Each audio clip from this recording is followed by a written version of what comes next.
Hello and welcome to Spaghetti Minds. This is Mahesh and I'm here with Mohana from Doha, Qatar. Quite a long distance, but technology is really helping us and we are able to see her in real time. We're going to talk about writing as well as the wonderful world of relationships. I'd let Mohan actually describe more of who she is and what she does. So it's better that I hand it over to her. Mohana, take it away. Thank you so much for having me, Mahesh, on the show. It's a pleasure to be with you guys, and I love the whole concept of spaghetti minds. I think we need more of that in today's really fast-paced world. I was born in India and I grew up in the US, so I'm not actually from Qatar. People from Qatar are called Qatari.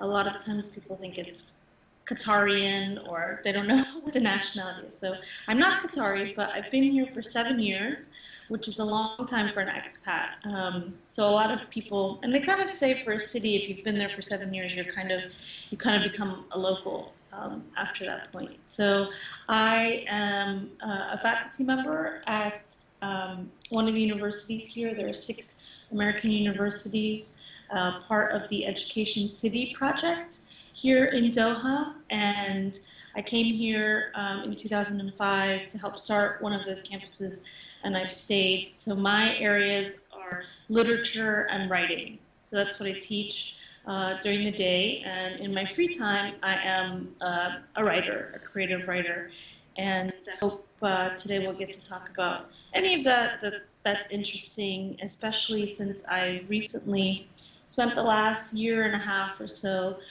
working on self-publishing and working on ebooks, direct to Kindle readers and direct to people through Amazon, which has been really interesting and fun and something that everyone in the publishing industry at least is talking about. So I looked at, obviously you and I have been connected for a while. I've been looking at your profile. It's quite fascinating. I mean, you have a PhD and then you write, as you said, you teach, you're a mother, and probably I think you have written like 7 books. Um, and then you just spoke about the concept of getting free time. How do you even get that?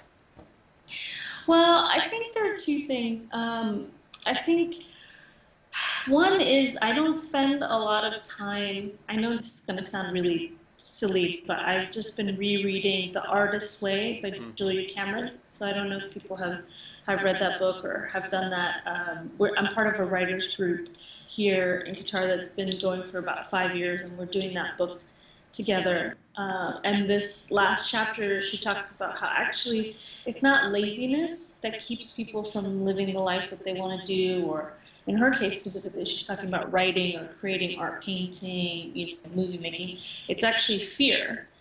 And so I'm not necessarily, I don't want to say that I'm someone who's not afraid. Obviously, when I get into projects, I think, oh, this is going to be a disaster. And I have a husband who's very much a pragmatist, so he worries about all of that for me. But I don't spend a lot of time, Julia Cameron says that procrastination is actually not laziness, it's actually fear. It's our way of letting the fear kind of take over. So in terms of when I look at my life, if you will, I mean, I'm still really young. I'm 34, but when I look at the choices that I've made at various points, I just kind of fall into things that are interesting to me. That's why I did a PhD. That's why I moved to Qatar. Um, that's why I started writing. And so if you can try to, because it's funny, recently I started making short documentary films on my own. I had a camera and I had some students. Students are great to enlist in projects. They're like free labor. Don't tell anyone. Yeah, exactly. So they if you're passionate about something, they become passionate about it too, and they like to learn. So I've had people ask me, well, where is this going, or why are you doing this? And I just found that a really strange question. It's like, well, because I want to. I want to learn about documentary films. I've always loved films. We're definitely a film watching family. We watch everything from, festival winners to really popular, what some people would consider trash. Uh, so I think some of that is intellectual curiosity, but some of that also is just being interested in the world. So whether it's film or writing or scholarship or whatever it might be, if I have an interest, I really try to put everything that I have into it. And so like things like procrastination, fear, worry, I don't really spend a lot of time doing that. I might need to do more of that, maybe. I don't know. Maybe it's maybe right now it's a strength and later it'll become a hindrance. But I just kind of, if I want to do something, generally I think people will tell you I just go and do it. How does one get into the world of writing? Okay, so the thing about writing, a lot of people ask me about this. There's only one way to become a writer, and that's by writing. And I know that sounds crazy, but people come to me all the time and say, I have a great idea for a book, I want to tell you about it. And then they'll tell me this idea, and 9 times out of 10, it's a really good idea. And then I'll say, okay, well, how much of it have you written? And usually it's not very much, if anything. So that's the first problem, is that people don't write. And they're afraid to call it. There's a difference between a writer and an author. An author is someone who makes their living at writing. They have more than one title. They might even have a specific genre. We can think of people like Stephen King, for example. So obviously he's at the very top of his game. But even Stephen King, at one point, if you've read his book On Writing, which I highly, highly recommend, it's kind of his writing memoir. He was a high school teacher who, wasn't making enough money to be able to afford a phone in his house, like a house phone. That was Stephen King at one point. Well, the difference between Stephen King then and Stephen King now is he sat down and he wrote something. And the story that he tells is the first book that he ever wrote, Carrie, which is about the teenage girl who has these kind of evil powers. He threw away because he thought it was terrible. And he actually came home and he found that his wife had pulled it out of the trash can and she had it on the table. And he said, what are you doing? And she said, well, I think this is good. And he said, but I don't know anything about being a 13-year-old teenage girl.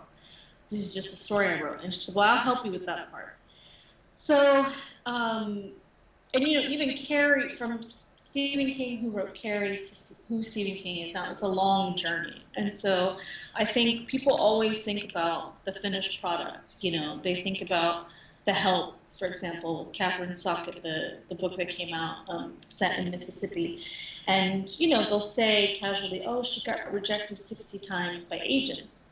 But she got rejected 60 times by agents, So if you really want to become a writer, you have to kind of commit to the story that you're telling, even before you think about publication, you think about sales.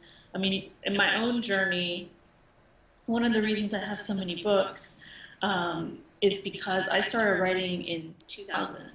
So, 12, almost 13 years ago, I was writing, and I was just writing to learn, to practice. I really am a big believer in this idea of the 10,000 hours of dedicated practice as a principle. That it takes 10,000 hours to get really good at something, whether it's music or sports or whatever your thing is, that's how long it takes.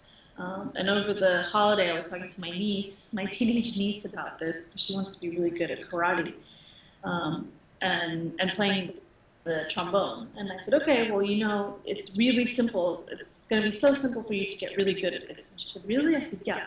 All you're going to need is 10,000 hours. And then, we were doing the math and thinking about how many years that's going to be. And I don't know if it's you can blame the internet, you can blame mobile phone, you can blame whatever you want to, but in the world now, I don't think that we're we're not really a dedicated practice kind of society, civilization, humans anymore. You know, it used to be you'd really have a skill that you perfected and you worked on. And, you know, when you think about the first books, when you think about, you know, scribes and monks sitting at a table and doing them over and over and over again to make sure that they were perfect, we've lost sight of that. And I think in writing in particular, that's happened. So the only way to be a writer is to actually sit down and write. So do you consider yourself a writer at this point or an author? I still consider myself a writer because I'm not making my living writing. You know, I have books and I do get royalty checks. I got one today that's gonna let me, you know, buy me lunch. You know, so Fantastic. I'm sorry. No, I said that's great. Yeah, I mean it's, you know, it's fun. It's a couple $100 here, a couple $100 there. Um, I I definitely am now much more comfortable saying that I want to be a writer full time and that that's what I want to do. Um, I think there's a stigma associated with that because people usually only think of bestsellers, and that's why we're kind of shy to say that we're writers. But when you look at kind of how my day or my week is divided up, that's really what I'm doing. You know, the majority of my time is either spent writing or editing or thinking about writing. You bring up an interesting, in your introduction, you said that you grew up in India, then you moved to, I think you moved to US and then to Qatar. Um, how much does geography and the environment play a role in motivating you? I mean, if you look at folks like Emerson as an example, um, or Thoreau, they all did say that the place where they live and the surroundings played a big role in their writing. Have you felt that difference between the three kind of countries or even crossing continents that it helped you with your writing? Absolutely. I mean, I definitely think writing is about observation, whether it's fiction or nonfiction. You as the writer are taking the reader on a journey into what you're observing. And so obviously movement, whether it's from, you know, it doesn't have to be as kind of dramatic as my trajectory has been, but just even simple movements. You know, some of my favorite stories are by people like Alice Munro, who's a Canadian author of, and she mostly writes short stories, which is kind of unheard of these days. But she takes you into these tiny towns in Ottawa, Canada, and she shows you, you know, what life is like there. And through that, of course, you end up with universal themes and universal ideas. For me, I think two things happened. One, I've been an immigrant for a long time. You know, I was an immigrant. I was a child of immigrants. I grew up as an immigrant in the United States, and then I basically migrated as an adult to another very different yet similar place. Because South Asian culture and Arab culture actually have a lot in common. There's a strong emphasis on family. They're both communal societies, so the individual is not really as important as the group.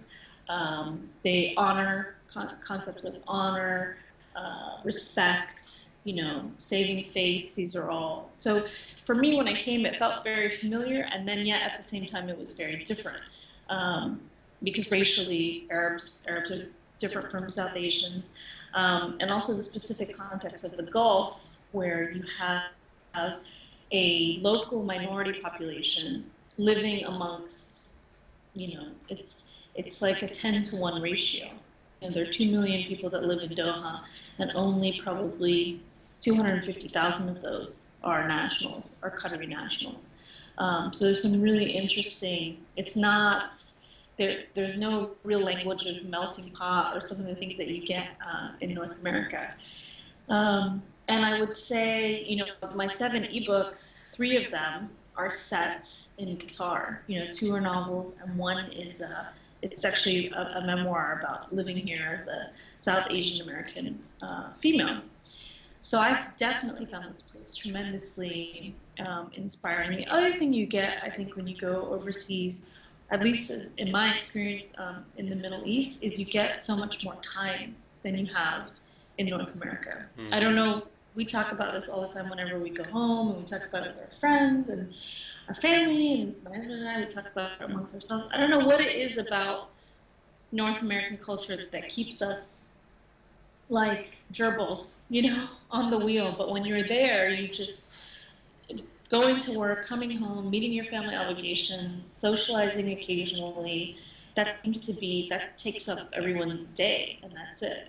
So I don't know if I would have had this opportunity to explore writing and film and all these interests if I had lived, if I had stayed in the U.S. Because I moved overseas when I was fairly young. I moved to Qatar when I was 26, so that's a pretty formative period.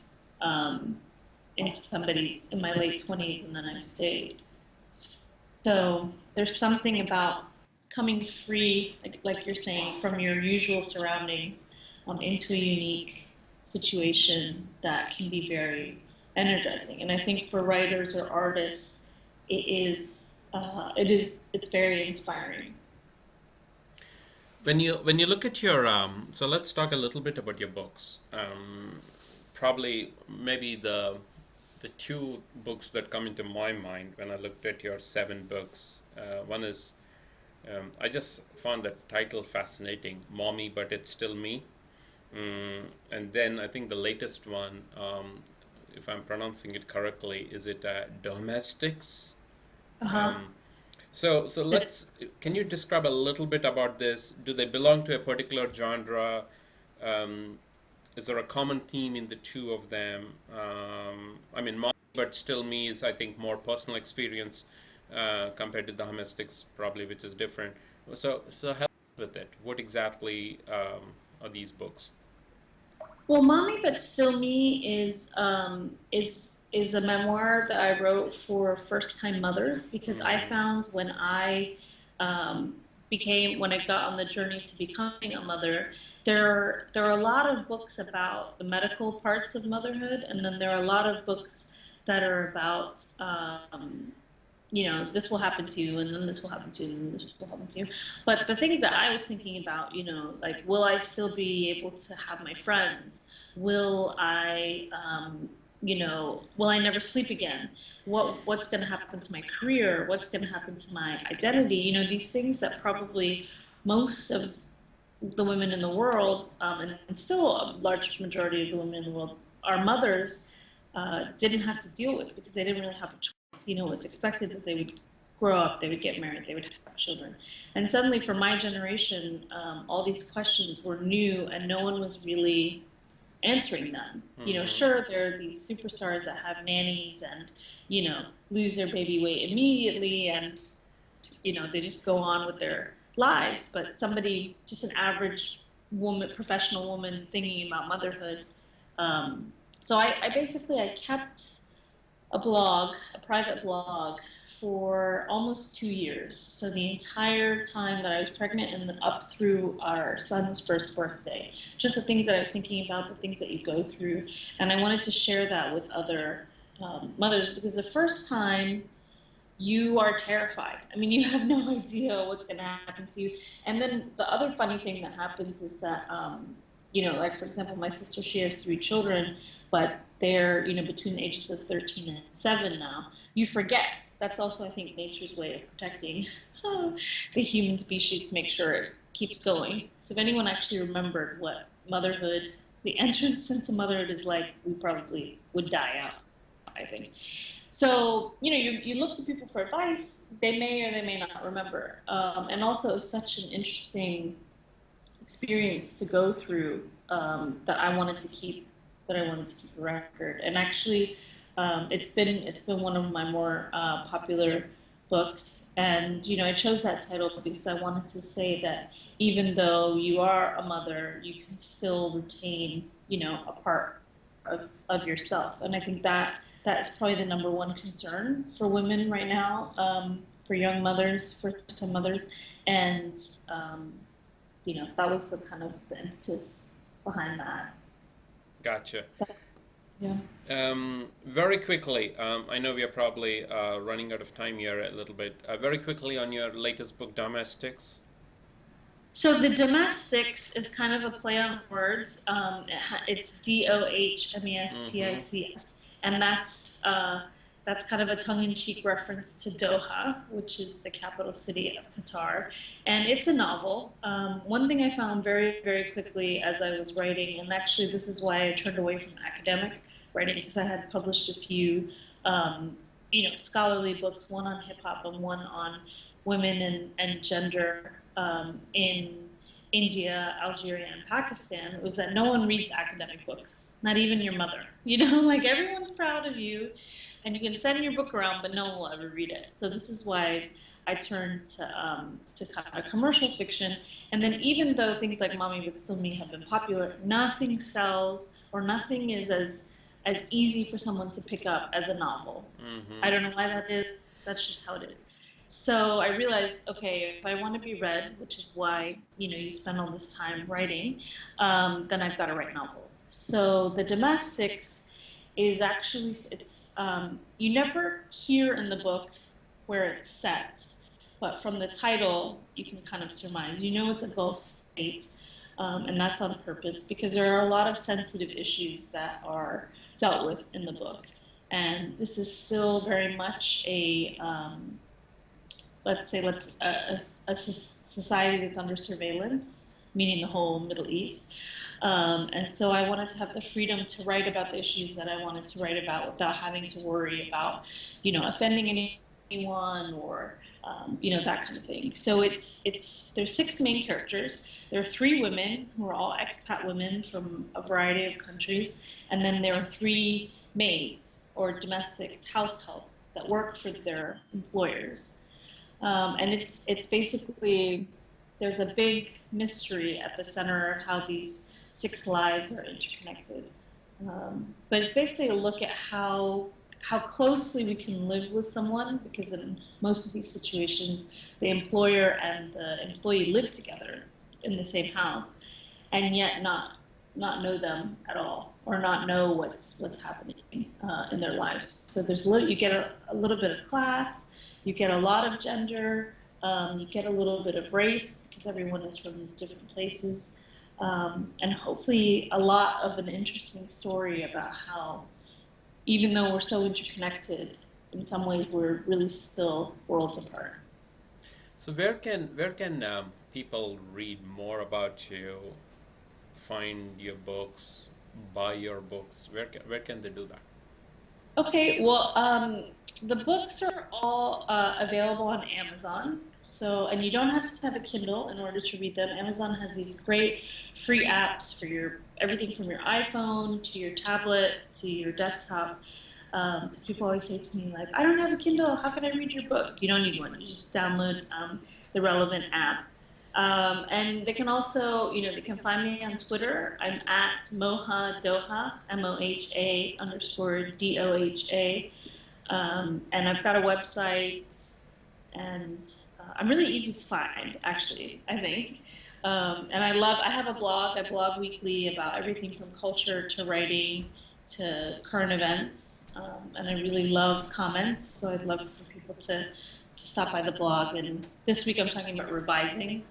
How do you take a project that you've been working on for a long time that you think maybe has stalled, which is the case with my next 2 books. I feel like they've stalled a little bit, and how do you breathe life back into them? This has been very inspirational. I have one more question before I let you go, Mohana. That is, at Spaghetti Minds, it's all about connecting relationships and joy. And I try to differentiate between happiness and joy. Um, so, what's your definition of bliss and joy? And I'll combine one more question into that. If you were to sit down and write your next 20 years, where's Mohana going to be in the next 20 years? What Oh did that look gosh, like? the next 20 years, I don't know. I hope it would be maybe some grandchildren. We have a 2-year-old, so 22, I guess, is still kind of early to be having kids. But I think I would love to be I mean, I kind of think in 5 year terms. So let's say in 5 years, I would really like to be writing full time. So maybe teaching every other semester, but really writing, making that the core of what I do. Um, and I would love to be overseas, maybe somewhere else. I mean, the world, we're very happy in Doha, but the world is such a big, fascinating place. I'd love to live somewhere else. And for me, joy is really, there are two things.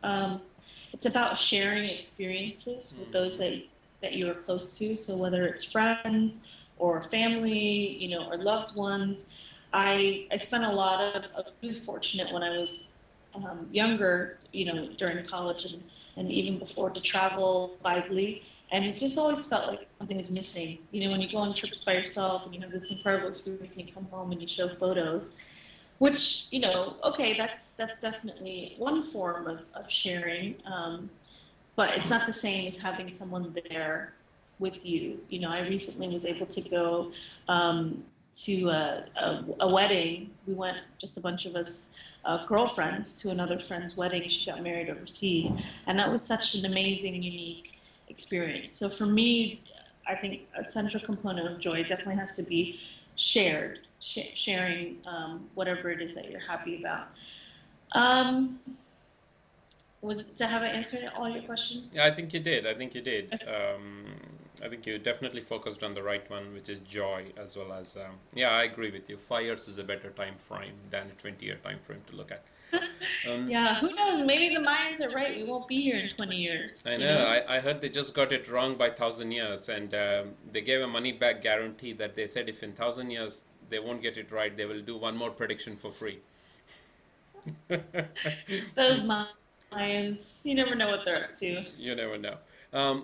This has been fantastic. This has been truly inspirational. I do hope that new writers, new authors can pick up something from your experience, as well as mothers. So I think this has been very inspirational. I'd love for us to have, there's so much to talk about. There's so much to talk about. I'd love for us to have like a part two of this at some convenient time, and continue this discussion. Sure, I would love that. That would be fun. Very good, Mohana. Thank you. Enjoy the rest of, I think it's evening in Qatar. Enjoy the rest of the evening, and we'll be in touch soon. Okay, take care. Take care. Bye bye.